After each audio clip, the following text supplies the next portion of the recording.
Don Pedro. It must be a disabled comedian night. Craig had cancer, Pudgy got shot in the head, and I'm morbidly obese. So we're here. But my name's Jerry, and I'm addicted to sports gambling. Thank you. I figured it was about time I got an addiction because people love a redemption arc of a story, you know? Like, I'm not real good at it, or I'm really good at it, kind of depending on how you want to look at it, because I get every one of them wrong. And you kind of have to know what's going to happen to get it wrong every time. I did hit on one recently. I hit on one for golf this weekend. I did bet for Scotty Scheffler to get arrested this morning. And I made some money on that one. If you haven't seen about that, you can Google it, because it's something, you know? But I'm not real good at it, because I bet on things I don't really know anything about, like ice hockey. They got this penalty in there called icing. I don't really know what that means. I know it tastes good. I keep a little tub of it in the fridge because I'm really trying to get out in front of diabetes, you know? It runs in the family, and nothing else runs in my family. But, yeah, man, I do a lot of sports betting. I bet on Mexican basketball the other week, dude. I didn't know they was playing basketball down there. 33 pesos, I'm never getting back. It was no bueno. It does have me looking at spare change a little differently.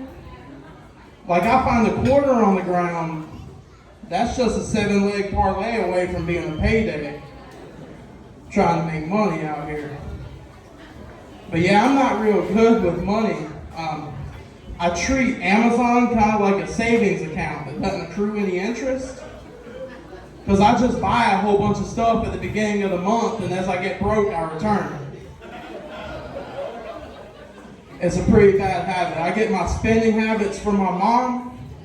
My mom has Snoop Dogg pajamas. Can't name one Snoop Dogg song. It's rough. I did treat myself a little bit recently, though. I got my first pedicure. Y'all should have seen the look on their face when I walked in. Because most white people have a real conservative uncle that kind of looks like me. Like, you know, real Republican like. I look like I have beef with guys who get pedicures. But I came in. They put me in this little massage chair and like a little hot tub for your feet. It was dope, dude. I told them I paid $20. You just gonna let me sit here for an hour. I'm cool with it. Then they bring out these hot rocks and they start scrubbing on my feet and my calves. And they did too good a job. They took me down in shoe size. And like, I'm not like the neatest person in the world. So the other morning I had to step over dirty clothes to get to my bathroom. And I slid across the carpet. Like, I need my feet to be a little earthy. I'm losing my court grip. But it's crazy. I found out, too, they clip your toenails for you, which was wild. I went 25 years, didn't know I could pay somebody to do that. I have to put it on the calendar. I have to prepare mentally to clip my toenails. I have to get in a 3-point stance like a football player. I do it in the shower because my body's already loose from the warm water. I can move around a little bit. I'm like Spider-Man. I'm real nimble. But now for me, clipping your toenails is going to be like changing your brakes. I could do it myself. But now I know I can pay somebody. I'm going to just do that. But yeah, it's pretty crazy. I did let them put that little clear coat on my toenails. Really, because I want them to look pretty if I ever lose them to diabetes.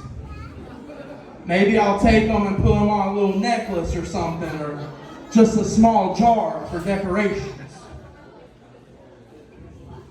I'm drinking Diet Coke tonight, in case anybody was wondering. The beer of sodas, baby. There's never an easy segue into this next one, but I'm a teacher. Yup, that's about how it goes most days, you know? I'm not like real good at it, but you know, beggars can't be choosers, you know? And I don't know if y'all got kids. Who in here's got kids? Clap something, raise your hand, I don't really care what you do. Just make some noise for your children. You know, if you don't have children, you probably were children at some point in your past, so you understand. I don't know if y'all have ever like sent food in for your teacher or for your child's teacher or whatever, or maybe that happened when you were a kid, or maybe I was the only one in here who ever experienced white privilege. Because my parents would send stuff in all the time. They didn't even know what it was for. But they send food in. Let me tell y'all a little secret. The teachers don't need it, y'all. We don't know you. We don't trust you. We don't want your baked goods. Except for one, and that one is me. All my co-workers know, room 109, come drop it off. I'll be the guinea pig. We'll give it a little test drive. And kids are mean too, dude. Like, I played a quiz game with them the other week. There's some young folks in here. Y'all familiar with Kahoot? Yeah. I played Kahoot with them the other week. Dropped 10,000 points on their heads. As I should. I made the Kahoot, you know? This kid asked if that was my daily calorie intake.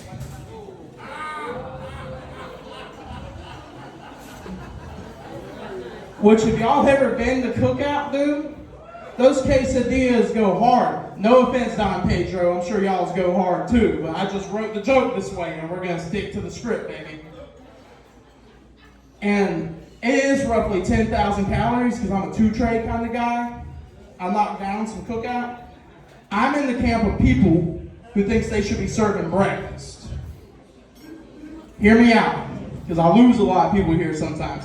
Bacon, egg, and cheese quesadilla, some Cajun hash browns, boy, I'm sweating. And it ain't even because I'm morbidly obese, you know? Obese? I am obese. I don't know, obese is obese. I'm a school teacher, I don't know how to say it right, this is bad. But, oh cool. Orange juice cheesecake milkshake, almost lost me. I don't know if they're making a TikTok. I don't really know what's going on. But I told that joke about the Cookout breakfast at Goodnight's Comedy Club in Raleigh. I live in Raleigh. And I put it on my Instagram, Comedy by GP. Follow me, shameless plug.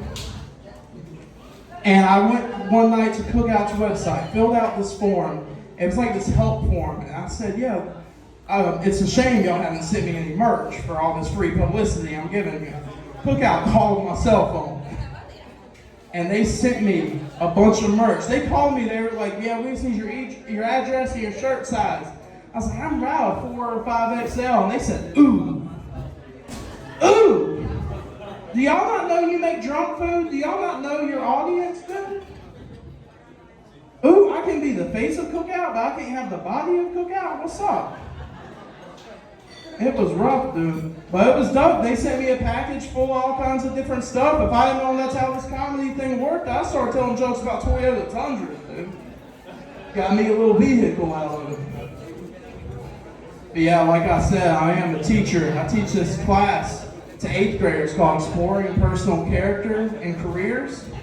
And in that class, we were doing an interest or unit on our interests, our attitudes, and our values, which meant we were talking about dipping sauces because that's one of my interests, you know? And they were like, Mr. Patoka, well, what do you like to do? I was like, I like to read. This kid said, you have buffalo sauce on the pages of all your books? Which I've never, read Willy Wonka and the Chocolate Factory because it gives me heartburn because all I want to do is eat chocolate and, once you have something sweet, you gotta have something salty, you gotta keep it going.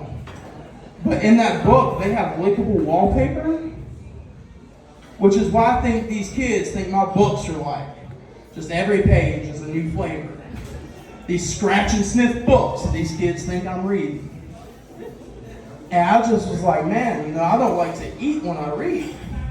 And this kid said, when do you find time to read? Which was funny. I wrote him up for it and he got suspended. But it was funny. My name has been Jerry Patoka, Don Pedro. I appreciate you. Give it up for your host.